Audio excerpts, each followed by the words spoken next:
प्रधानमंत्री नरेंद्र मोदी आज यूपी समेत 7 राज्यों को 34,676 करोड़ की देंगे सौगात। जनसभा में जनता को करेंगे संबोधित। हरियाणा पंजाब में आज 4 घंटे 55 जगह पर ट्रेन रोकेंगे किसान। पंधेर बोले स्टेशन फाटक पर रोकी जाएगी ट्रेन। आरपीएफ ने कहा जाम लगाने वालों पर एक्शन किया जाएगा। लोकसभा चुनाव ऐलान से पहले ईसी अरुण गोयल का इस्तीफा। 2027 तक था कार्यकाल। 3 सदस्यीय चुनाव आयोग में सीईसी राजीव कुमार फिलहाल अकेले। तृणमूल कांग्रेस के लोकसभा चुनाव अभियान का आज आगाज। कोलकाता में ममता की मेगा रैली। टीएमसी नेता बोले बीजेपी राज्य की सभी 42 सीटें हारेगी।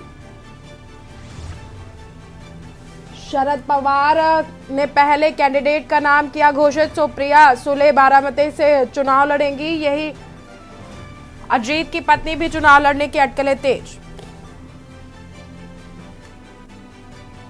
राजस्थान में कांग्रेस बड़े नेता कल होंगे बीजेपी में शामिल। गहलोत पायलट के करीबी छोड़ेंगे पार्टी। देख रहे हैं के न्यूज़, खबरों का सारथी। नमस्कार, मैं हूं आपके साथ सोनम सिंह और आप देख रहे हैं के न्यूज़। वक्त हो गया है देश की बात का और हम बात करेंगे पीएम की। पीएम नरेंद्र मोदी का आज वाराणसी दौरा है। आज दूसरा दिन है उनका। वाराणसी के जनप्रतिनिधियों से मुलाकात करेंगे। लोकसभा चुनाव की तैयारियों का पीएम मोदी फीडबैक भी लेंगे। आज बरेका में पीएम मोदी आजमगढ़ के लिए रवाना होंगे।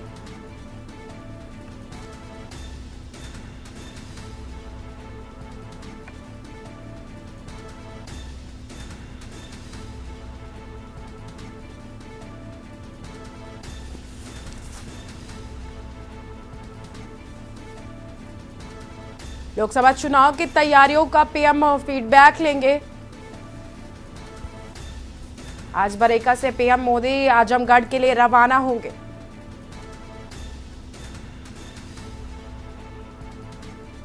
पीएम नरेंद्र मोदी का आज वाराणसी दौरे का दूसरा दिन है। वाराणसी के जनप्रतिनिधियों से मुलाकात करेंगे।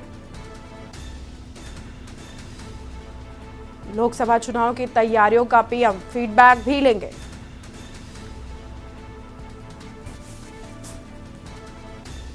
बरेका से पीएम आज आजमगढ़ के लिए रवाना होंगे। आजमगढ़ में भी प्रधानमंत्री नरेंद्र मोदी का कार्यक्रम है।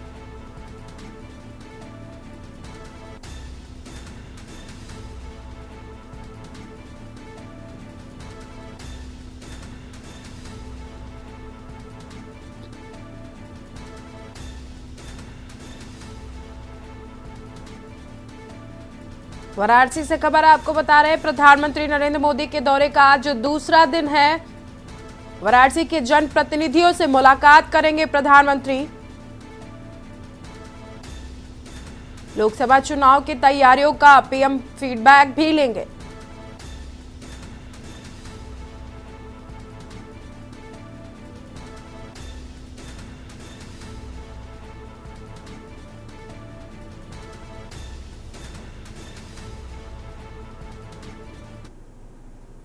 अब हम बात करेंगे नया टर्मिनल और नई उड़ान की। तो राजधानी लखनऊ में एयरपोर्ट के नए टर्मिनल 3 का आज उद्घाटन है। मौसी एयरपोर्ट पर रक्षा मंत्री राजनाथ सिंह मौजूद रहेंगे। पीएम मोदी 2 नए टर्मिनलों का आज उद्घाटन करेंगे। इसमें मौसी एयरपोर्ट का नया टर्मिनल 3 भी शामिल है। इस अवसर पर मौसी एयरपोर्ट पर आयोजित होगा कार्यक्रम में मुख्य अतिथि राजनाथ सिंह, रक्षा मंत्री शामिल होंगे। नागरिक उड्डयन मंत्री ज्योतिरादित्य सिंधिया भी मौजूद रहेंगे। विधायक डॉक्टर राजेश्वर सिंह, निदेशक जीत अडानी उपस्थित रहेंगे।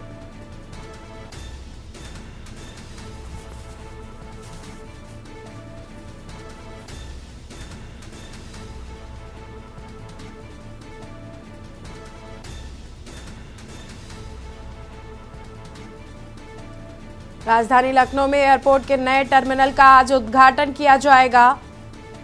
मौसी एयरपोर्ट पर रक्षा मंत्री राजनाथ सिंह मौजूद रहेंगे। पीएम मोदी 2 नए टर्मिनलों का उद्घाटन करेंगे आज।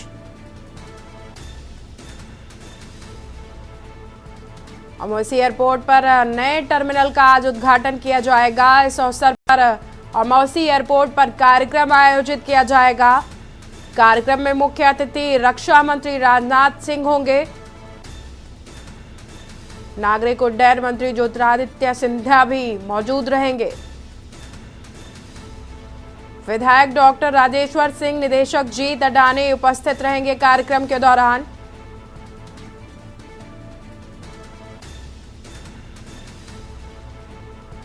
अमौसी एयरपोर्ट पर रक्षा मंत्री मुख्य अतिथि के तौर पर मौजूद रहेंगे। पीएम मोदी आज 2 नए टर्मिनल का उद्घाटन करेंगे, जिसमें अमौसी एयरपोर्ट का नया टर्मिनल 3 भी शामिल है।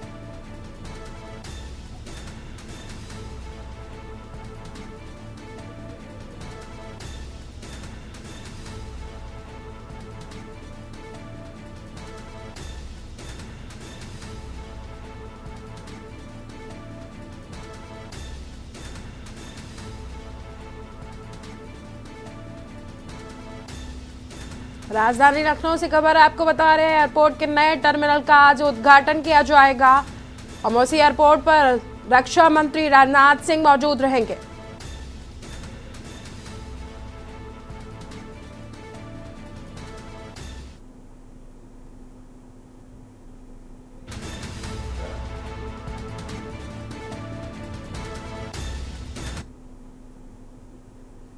रुकते हैं एक छोटे से ब्रेक के लिए।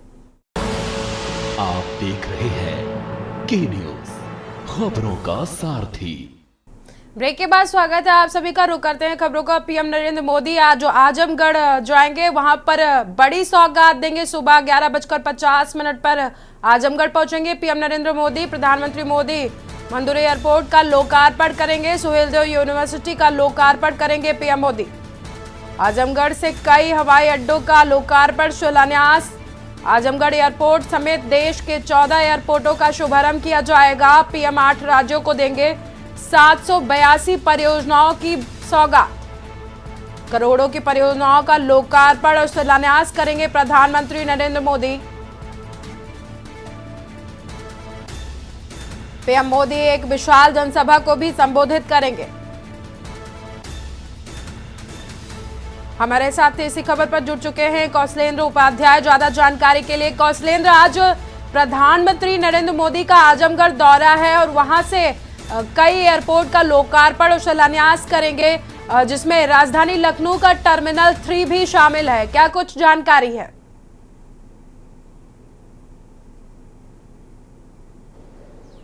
जी बिल्कुल, देखिए आपको बताएं, प्रधानमंत्री नरेंद्र मोदी का 2 दिवसीय उत्तर प्रदेश का दौरा था और उसके बाद कल ही शाम को जो है वाराणसी पहुंचे तो वहां पे एक रोड शो किया था, जहां पे तमाम लोग स्वागत के लिए 32 पॉइंटों पर उनके स्वागत समारोह का कार्यक्रम रखा गया था। एयरपोर्ट से लेकर वाराणसी तक पहुंचने में कम से कम 32 जगहों पर उनका स्वागत किया। उसी के सिलसिले में आज कार्यक्रम है, आजमगढ़ में एक रैली को संबोधित करेंगे, क्योंकि पूर्वांचल के जिले में अगर बात की जाए तो जो मेन मंडल है आजमगढ़ मंडल, अगर देखा जाए कि होता है तो उसमें जो है उस जगह से करीब 8 राज्यों के एयरपोर्टों का उद्घाटन होना है। वहीं जो है उसी सिलसिले में लखनऊ का टर्मिनल 3 जो एयरपोर्ट जो रनवे है उसका उद्घाटन करेंगे, क्योंकि रक्षा मंत्री राजनाथ सिंह भी लखनऊ पहुंचे हुए हैं। वो भी उस कार्यक्रम में शामिल रहेंगे, वर्चुअल भी उस कार्यक्रम में शामिल होंगे। प्रधानमंत्री नरेंद्र मोदी का जो कार्यक्रम है, वहीं सुहेलदेव विश्वविद्यालय की बात करें उसकी भी जो है उसका भी उद्घाटन करेंगे। और लगभग पूरे प्रदेश और देश की अगर बात की जाए तो लगभग 800 परियोजनाओं का जो है लोकार्पण और शिलान्यास और उद्घाटन का कार्यक्रम रखा गया है। वहाँ पे जो कार्यक्रम है उसके बाद वहाँ पे एक रैली जनसभा को संबोधित करेंगे, जहाँ तमाम जो है कार्यकर्ता और जो लोग स्थानीय लोग हैं उन लोगों को जो है उसमें शामिल होंगे। वहीं बात करें यूपी के मुख्यमंत्री सीएम योगी आदित्यनाथ का, उनके साथ कल भी थे और आज भी रहेंगे। उसके बाद मुख्यमंत्री योगी आदित्यनाथ का जो कार्यक्रम है वो कुशीनगर देवरिया हो गया है। जैसे ही प्रधानमंत्री नरेंद्र मोदी की जनसभा खत्म होगी उसके बाद वो जैसे वाराणसी एयरपोर्ट पहुंचेंगे उसके बाद मुख्यमंत्री योगी आदित्यनाथ भी अपने कार्यक्रम में लग जाएंगे। लेकिन प्रधानमंत्री का जो ये कार्यक्रम है उस लिहाज से देखिए तो जो लोकसभा चुनाव को देखते हुए पूरे एक जगह से ही 8 प्रदेशों के जो है एयरपोर्टों का उद्घाटन और कई परियोजनाओं का जो है शिलान्यास एक कार्यक्रम रखा गया है वर्चुअल के माध्यम से। और जो चुनाव को राजधानी लखनऊ में अमौसी एयरपोर्ट पर लोकसभा सीट प्रधानमंत्री नरेंद्र मोदी अमौसी एयरपोर्ट का भी जो टर्मिनल 3 है उसका भी लोकार्पण किया जाना है। पीएम वर्चुअल तौर पर उसका लोकार्पण करेंगे। वहां पे क्या कुछ तैयारियां चल रही हैं, क्योंकि मुख्य अतिथि जो है वो राजनाथ सिंह है, रक्षा मंत्री।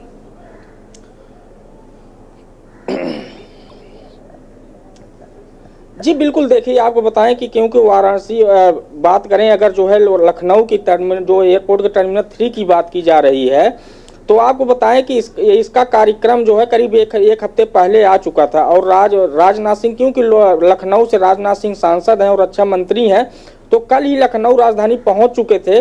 उन्होंने कल वहां पे जहां उद्घाटन टर्मिनल 3 का होना उसका निरीक्षण भी किया, उसको देखा भी। उसके बाद उन्होंने जो है मीडिया से बात करते हुए बताया कि कल प्रधानमंत्री नरेंद्र मोदी आजमगढ़ से वर्चुअल माध्यम से इसका उद्घाटन करेंगे और उस कार्यक्रम में वो भी शामिल होंगे। वहां पे जो है मुख्य अतिथि के तौर पे राजनाथ सिंह को बुलाया गया है, क्योंकि अगर लोकसभा क्षेत्र की बात करें तो राजनाथ सिंह लखनऊ से सांसद हैं। और जो है जो तमाम जो विधायक हैं, वहीं ये बात करें केंद्रीय मंत्री कौशल किशोर भी उस कार्यक्रम में शामिल होंगे। उसके बाद लखनऊ के जो विधायक हैं, सरोजनी नगर हैं, तमाम जो है विधायक वहां पे उपस्थित रहेंगे। एक कार्यक्रम जो है रखा गया। टर्मिनल 3 की अगर हम बात करें तो जो रनवे की जो बात की जा रही थी, पहले 2 ही टर्मिनल थे, 1 और 2 जो है, लेकिन अब 3 जो बन के तैयार हो गया रनवे। इस पे जो फ्लाइटें आएंगी, जो उड़ानें भरेंगी, उससे अब सहूलियत मिलेगी। कभी फ्लाइट जो डिले हो जाती है उसको देखते हुए टर्मिनल 3 का बनाया गया था। और अब जो है यहाँ पे जो है अच्छी व्यवस्था, लोगों को जो यात्रियों को जो सुविधा है वो सब सारी सुविधाएं यहाँ पे उपलब्ध हो सकेंगी। बहुत बहुत शुक्रिया जानकारी के लिए। कौशलेंद्र, बने रहिए आप हमारे साथ, आगे भी हम आपसे जानकारी लेते रहेंगे। राजधानी लखनऊ में अमौसी एयरपोर्ट पर आज टर्मिनल 3 का उद्घाटन किया जाएगा। प्रधानमंत्री नरेंद्र मोदी वर्चुअल माध्यम से इसका उद्घाटन करेंगे।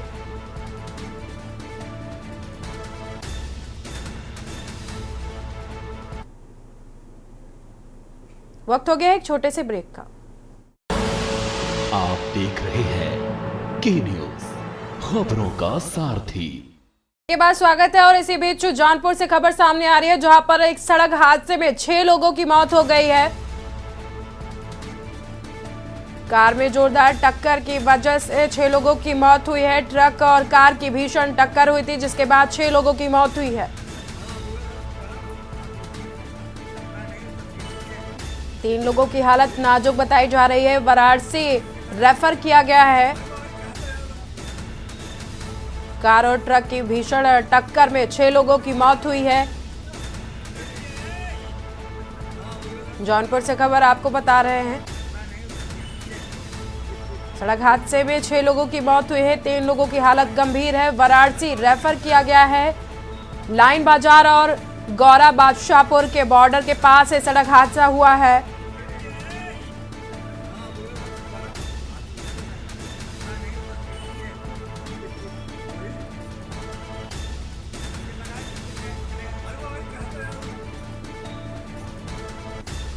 हादसे में 6 लोगों की मौत की खबर सामने आ रही है। आपको बता दें कि सड़क हादसे में 6 लोगों की मौत हुई है, जिसमें 2 महिलाएं शामिल हैं।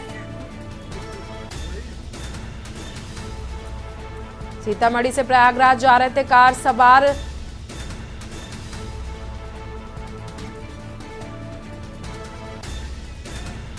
ज्यादा जानकारी के लिए हमारे साथ जुड़ चुके हैं जौनपुर से अजय सिंह। अजय, सड़क हादसे में 6 लोगों की मौत हो गई है और 3 लोग गंभीर रूप से घायल हैं, क्या कुछ जानकारी है?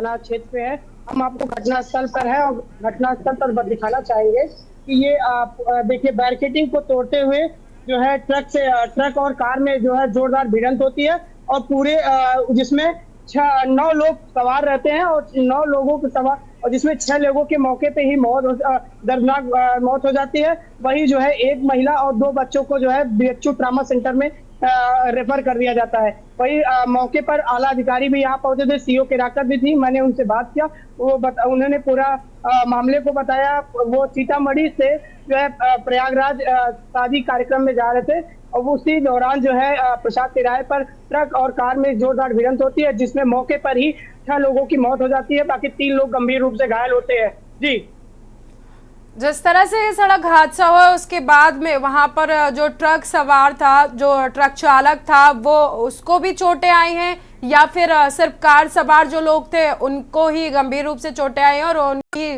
मौत हुई है? जी, आपको बता दें कि ट्रक सवार जो है मौके से ही फरार हो गया है, लेकिन कब्जे में जो है कार व ट्रक दोनों को पुलिस ने कब्जे में ले लिया है।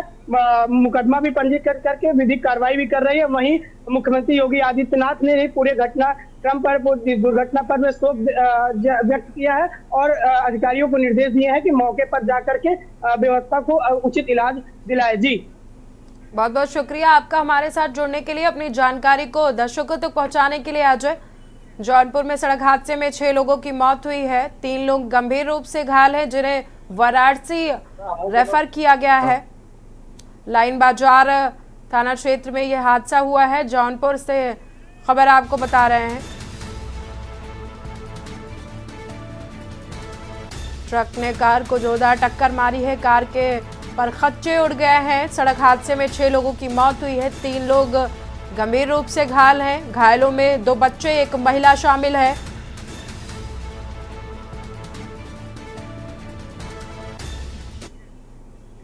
वक्त हो गया एक छोटे से ब्रेक का। आप देख रहे हैं के न्यूज, खबरों का सारथी। ब्रेक के बाद स्वागत है आप सभी का देश की बात में। इसी बीच दिल्ली से खबर सामने आ रही है। दिल्ली में चुनाव आयुक्त तो अरुण गोयल ने इस्तीफा दे दिया है। दिल्ली से खबर आपको बता रहे हैं, चुनाव आयुक्त ने इस्तीफा दे दिया है। 9 मार्च को जारी गजट नोटिफिकेशन में दी जानकारी। लोकसभा चुनाव का ऐलान होने से पहले ही इस्तीफा दिया चुनाव आयुक्त ने। राष्ट्रपति मुर्मू ने चुनाव आयुक्त का इस्तीफा स्वीकार किया है। दिल्ली से खबर बता रहे हैं आपको, चुनाव आयुक्त अरुण गोयल ने इस्तीफा दे दिया है। 9 मार्च को जारी गजट नोटिफिकेशन में जानकारी दी गई। लोकसभा चुनाव का ऐलान होने से पहले ही चुनाव आयुक्त का इस्तीफा सामने आया है। राष्ट्रपति मुर्मू ने चुनाव आयुक्त का इस्तीफा स्वीकार किया है। ज्यादा जानकारी के लिए हमारे साथ जुड़ चुके हैं दिल्ली से प्रवेश शर्मा। प्रवेश, चुनाव आयुक्त ने इस्तीफा दे दिया है लोकसभा चुनाव से पहले ही।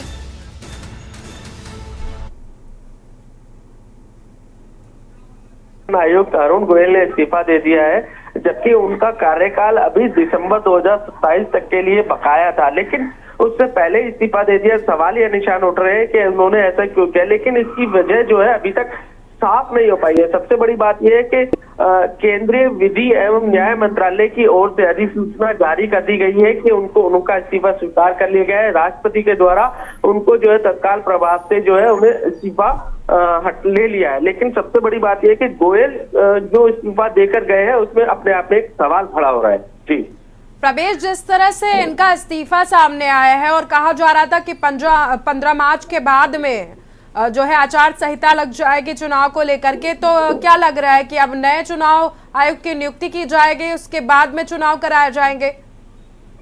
देखिए, निर्वाचन आयोग में पहले ही 2 आयुक्त के पद खाली हो चुके हैं, क्योंकि पहला पद जो है अनूप चंद्र पांडे का था, जो अभी पिछले महीने 15 फरवरी को जो है रिटायर होकर चले गए। उसके अलावा ये अनूप गोयल थे। गोयल ने अब सीधे तौर पर कहे इस्तीफा दे दिया है, तो अब केवल राजीव कुमार बचे हैं, जो चुनाव की पूरी जो जिम्मेदारी कहे वो उनको निभानी पड़ेगी। और ऐसे में कहीं ना कहीं अब सवाल ये उठ रहे हैं कि इनका जो सारा असर है कहीं ऐसा ना हो कि लोकसभा चुनाव पर भी पड़ता हुआ दिखाई दे। ऐसी क्या वजह रही जो इनको इस्तीफा देने पड़े, इसकी कोई जानकारी है आपको प्रवेश? बिल्कुल बिल्कुल, देखिए मैं आपको बता दूं, सूत्रों के हवाले से ये जानकारी साफ तौर पर आ रही है कि जब इनकी नियुक्ति हुई थी तब भी इसी तरीके का बवाल हुआ था। लेकिन सबसे बड़ी बात यह है कि अभी जो है चुनाव आयोग की टीम के साथ अरुण गोयल ने राज्य का भ्रमण किया था, वो उत्तर प्रदेश भी गए थे और उसमें सीधे तौर पर मैं बता दूं कि जो खबरें निकल कर आ रही है वो ये आ रही है कि आयुक्त राजीव कुमार के साथ कुछ अनबन की घटना हुई है या ऐसी कोई बात हुई है जिससे वो नाराज थे। लेकिन सीधे तौर पर बताएं तो उन्होंने इस्तीफे में अपने स्वास्थ्य का हवाला देकर ये इस्तीफा दिया है। जी बहुत बहुत शुक्रिया प्रवेश आपका दर्शकों तक जानकारी पहुंचाने के लिए। दिल्ली से खबर आपको बता रहे हैं, चुनाव आयुक्त ने इस्तीफा दिया है। लोकसभा चुनाव से पहले उनका इस्तीफा सामने आया है। राष्ट्रपति मुर्मू ने चुनाव आयुक्त का इस्तीफा स्वीकार किया है।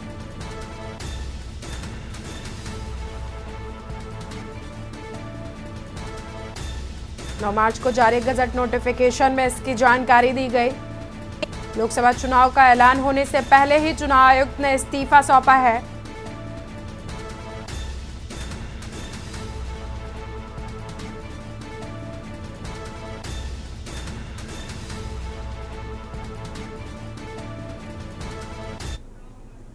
अब बात करते हैं 3 जिलों को विकास की सौगात की। राजधानी लखनऊ में मुख्यमंत्री योगी आदित्यनाथ का आज कार्यक्रम है। मुख्यमंत्री योगी आदित्यनाथ आज कई जिलों के दौरे पर रहेंगे। देवरिया में नारी शक्ति वंदन समारोह में शामिल होंगे। कई विकास परियोजनाओं का लोकार्पण और शिलान्यास करेंगे। करीब 673 परियोजनाओं का लोकार्पण और शिलान्यास करेंगे। 679 करोड़ की परियोजनाओं का लोकार्पण शिलान्यास करेंगे। चीनी मिल ग्राउंड देवरिया में कार्यक्रम का आयोजन किया जाएगा। दोपहर 3 बजे कुशीनगर पहुंचेंगे सीएम योगी आदित्यनाथ। महात्मा बुद्ध कृषि एवं प्रौद्योगिकी विश्वविद्यालय का शिलान्यास करेंगे। 2134 करोड़ की परियोजनाओं का लोकार्पण और शिलान्यास करेंगे। 483 विकास परियोजनाओं का लोकार्पण और शिलान्यास करेंगे। गोरखपुर में कई परियोजनाओं का लोकार्पण और शिलान्यास करेंगे सीएम योगी आदित्यनाथ। 482 करोड़ की 253 परियोजनाओं का लोकार्पण और शिलान्यास करेंगे। ठोस कचरा प्रबंधन के लिए 34 वाहनों को हरी झंडी दिखाएंगे सीएम। देवरिया, गोरखपुर, कुशीनगर की जनता को सीएम की तरफ से बड़ी सौगात मिलने जा रही है।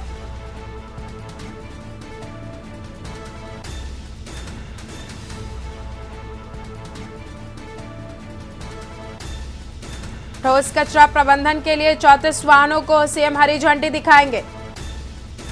देवरिया, गोरखपुर, कुशीनगर की जनता को बड़ी सौगात मिलेगी।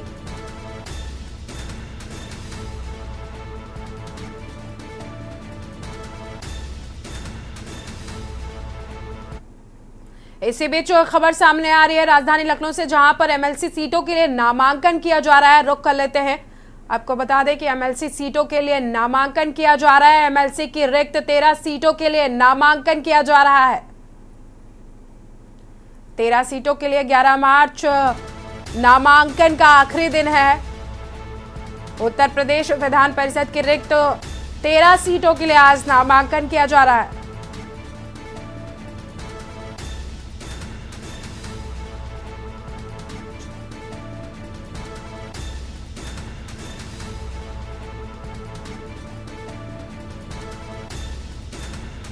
तीन सीटें पार्टी ने अपने लिए रखी। सपा भी 3 उम्मीदवार ही उतारने की घोषणा कर चुकी है। ऐसे में 21 मार्च को मतदान होना मुश्किल है। 13 सीटों पर उम्मीदवार निर्विरोध निर्वाचित होना तय माना जा रहा है। 12 मार्च को नामांकन पत्रों की जांच की जाएगी। 14 मार्च को नामांकन वापस लेने की आखिरी तारीख है। निर्विरोध निर्वाचन होने पर 14 मार्च को घोषणा की जाएगी। इसी खबर पर हमारे साथ जुड़ चुके हैं कौशलेंद्र उपाध्याय राजधानी लखनऊ से। कौशलेंद्र, एमएलसी सीटों के लिए आज नामांकन किया जा रहा है।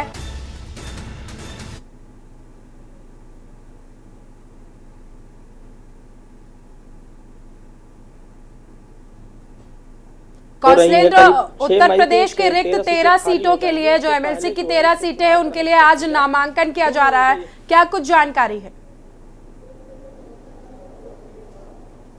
जी बिल्कुल देखिए आपको बताएं कि जो 13 सीटें रिक्त हो रही हैं 5 मई को रिक्त हो रही हैं। उसके बाद जो है, लेकिन उस पर चुनाव कराने की जो प्रक्रिया है, क्योंकि आचार संहिता पहले ही लगी थी, जब राज्यसभा के चुनाव हो रहे थे तभी जो है लगाया गया था।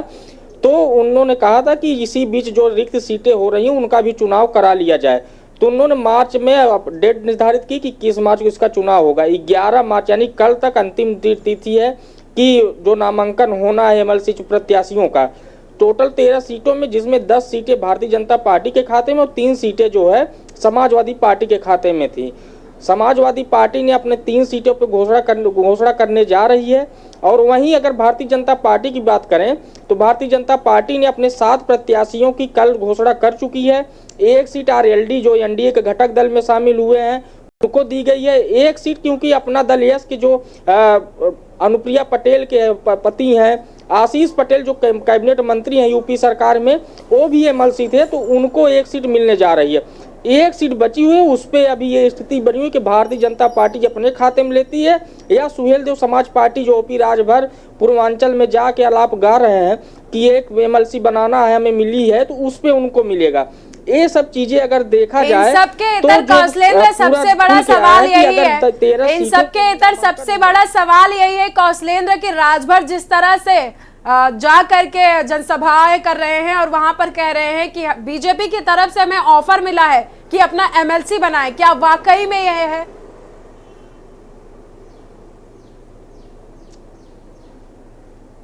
जी बिल्कुल, देखिए अभी तक जो 7 प्रत्याशी कल घोषित किए गए वो भारतीय जनता पार्टी की तरफ से हुए हैं। आरएलडी अपने 1 प्रत्याशी घोषित कर चुकी है। अपना दल यस के पास 1 सीट ऑलरेडी है ही, क्योंकि आशीष पटेल को एमएलसी बनना है, क्योंकि उत्तर प्रदेश सरकार में कैबिनेट मंत्री हैं। लेकिन जो 1 सीट अभी बची हुई है वो ओपी राजभर के खाते में जाते हुए अभी दिख रही है। अभी कहा नहीं जा सकता क्योंकि अभी तक कोई जो है ऑफिशियली ऐसा स्टेटमेंट नहीं आया कि सुहेलदेव समाज पार्टी को भारतीय जनता पार्टी ने 1 सीट दिया है एमएलसी के लिए। लेकिन जो ओपी राजभर जो अब जनसभाओं में जाके कह रहे हैं उससे लोग कयास लगा रहे हैं कि एक जो है लोकसभा, क्योंकि घोषी से अपने बेटे को उन्होंने लोकसभा प्रत्याशी घोषित कर दिया है, तो 1 लोकसभा और 1 जो है एमएलसी की सीट जो है सुहेलदेव समाज पार्टी के खाते में जा रही है। और वहीं क्योंकि ओम प्रकाश राजभर अभी हाल ही में देखिए मंत्री पद की शपथ भी ले चुके हैं, तो कयास लगाया जा रहा है कि एमएलसी जो ओम प्रकाश राजभर खुद मंत्री हैं उत्तर प्रदेश सरकार में, उनका बेटा जो है वो अनिल राजभर अभी लोकसभा का प्रत्याशी होने जा रहा है और क्या कहते हैं अरुण राजभर बच रहे हैं उनके छोटे बेचे, तो क्या उनको एमएलसी के लिए चुन सकते हैं कि हमारे पार्टी की तरफ से वो प्रत्याशी हो?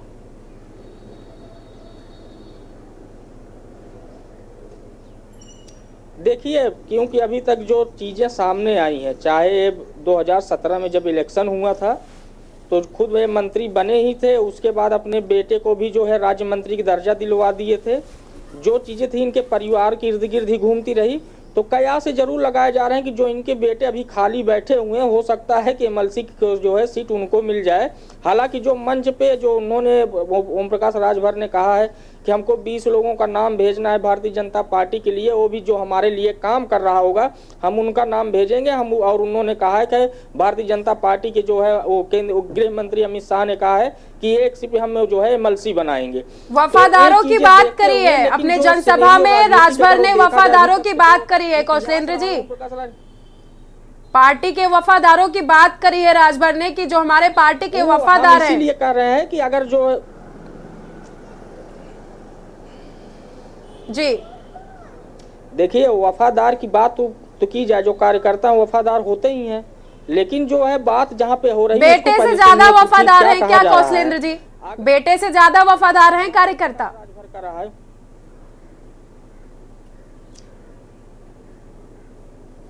अरे डिबेट नहीं है मैडम,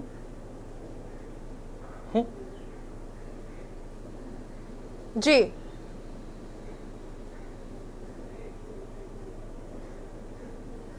जी कौशलेंद्र, हमारा ओम प्रकाश राजभर की जो स्थिति है, जो 2017 में जब लोकसभा विधानसभा का चुनाव हुआ, तो अगर देखा जाए जो है तो जो ओम प्रकाश राजभर क्योंकि उस समय कैबिनेट मंत्री बनाए गए थे, उसके बाद जो है उनके जो बेटे थे उनको राज्य मंत्री का दर्जा मिला हुआ था। तो ये स्थिति देखते हुए जो उनके कार्यकर्ता हैं जो उनके बीच रहते हैं, उनको एक जो है कार्यकर्ताओं के बीच में जाके जनसभा को उन्होंने संबोधित किया और उन्होंने कहा कि ये 20 जो है जो 20 कार्यकर्ताओं के नाम वो भेजेंगे जो उनके साथ काम करते हैं, जो लगातार जी तोड़ में सिर्फ उनका एक ही काम है कि पार्टी के लिए काम कर रहे हो। तो ये इन्होंने एक संदेश दिया है। लेकिन अगर जो है इतिहास देखेंगे तो जो राजनीति में जो पद की जब बात आती है तो उनके परिवार के इर्द गिर्द ही घूमती है।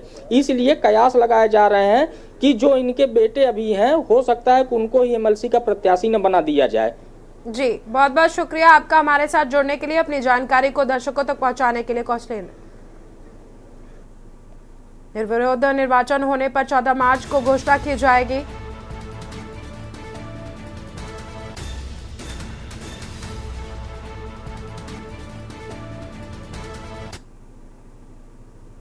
वक्त हो गया एक छोटे से ब्रेक का।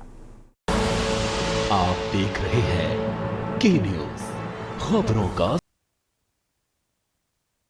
बरेली की जहां पर दौरे पर है वित्त मंत्री सुरेश खन्ना, 9:45 पर सर्किट हाउस पहुंचेंगे मंत्री सुरेश खन्ना। आपको बता दें कि मंत्री सुरेश खन्ना जनप्रतिनिधियों के साथ बैठक करेंगे, विभागीय अधिकारियों के साथ भी समीक्षा बैठक करेंगे। पुष्प प्रदर्शनी, स्मार्टफोन वितरण कार्यक्रम में शामिल होंगे। क्लासिक कॉलेज ऑफ लॉ में यह कार्यक्रम आयोजित किया जा रहा है। दोपहर 2 बजे शाहजहांपुर के लिए रवाना होंगे।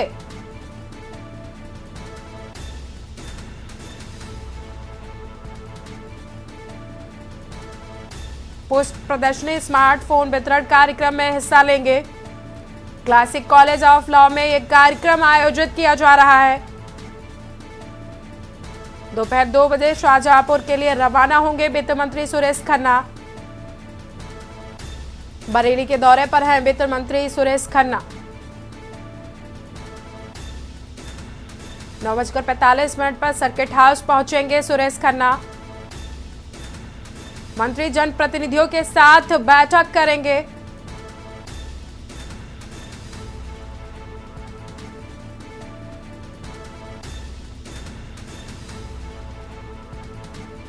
विभागीय अधिकारियों के साथ करेंगे समीक्षा बैठक। पुष्प प्रदर्शनी, स्मार्टफोन वितरण कार्यक्रम में शामिल होंगे।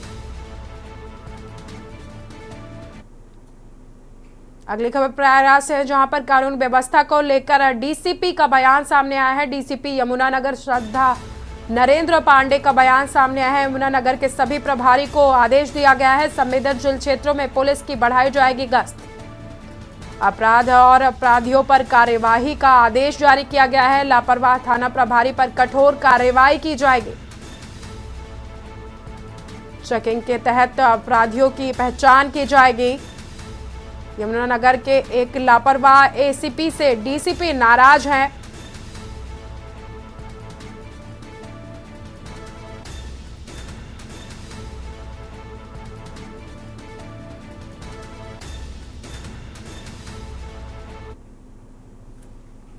फिलहाल वक्त हो गया एक छोटे से ब्रेक का। ब्रेक के बाद स्वागत है आप सभी का खबर रायबरेली से, जहां पर नहीं रुक रहा है अवैध असलहों का प्रदर्शन। अवैध असलहों के साथ बार बालाओं के साथ दिखा है युवक।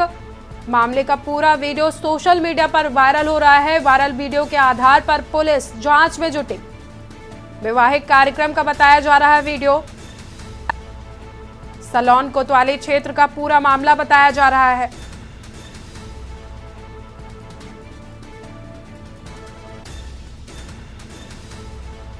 वायरल वीडियो के आधार पर पुलिस मामले की जांच पड़ताल में जुटी।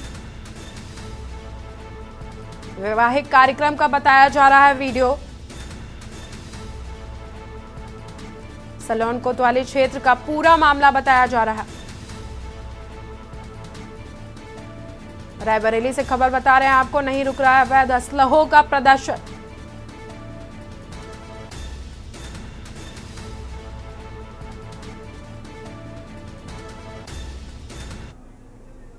रायबरेली में पुलिस का इकबाल खत्म हुआ है। पुलिस को खुलेआम दबंगों ने चुनौती दी है। घर लौट रहे बाइक सवार युवक पर फायरिंग की है। आधा दर्जन दबंगों ने घटना को अंजाम दिया है।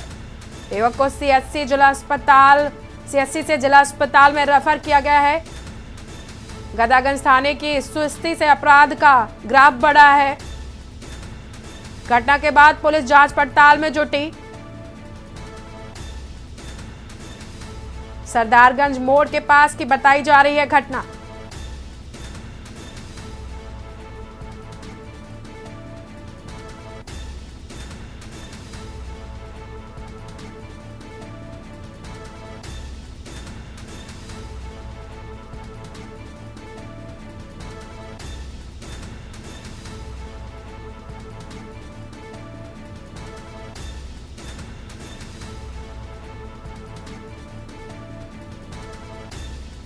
पुलिस को खुलेआम चुनौती दे रहे हैं दबंग।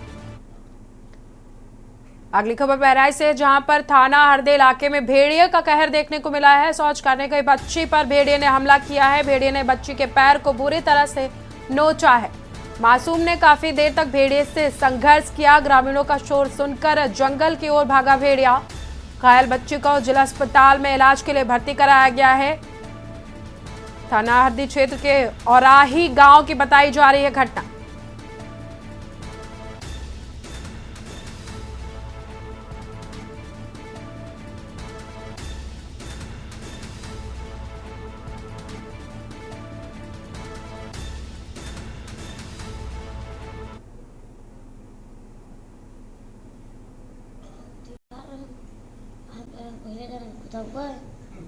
दर्द करे। क्या चीज था वो?